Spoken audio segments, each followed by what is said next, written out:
नमस्कार, मी पंजाब डक हवामान अभ्यासक. हा 11-12 आणखी 4 दिवस फक्त काही भागातच पाऊस पडणार आहे म्हणून हा अंदाज लक्षात येतो. म्हणजे राज्यात आणखी 4 दिवस 9, 10, 11, 12 पर्यंत फक्त काही जिल्ह्यातच पाऊस पडणार आहे म्हणून ही आनंदाची ही एक आनंदाची बातमी.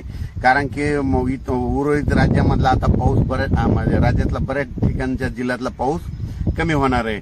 आणि विशेष म्हणजे सर्व शेतकऱ्याचं आता सोयाबीनचं पीक काढणीस आलेलं लातूरकडलं आलेलं आहे म्हणून त्यांच्यासाठी आनंदाची बातमी. लातूरमध्ये तिकडल्या भागामध्ये जवळपास 13 तारखेपासून तिकडला पाऊस उघडणार आहे म्हणून ही आनंदाची बातमी. पश्चिम महाराष्ट्र झालं, त्याच्यानंतर मध्य महाराष्ट्र, मराठवाडा या भागात देखील पाऊस उघड देणार आहे म्हणून हा आनंदाची बातमी.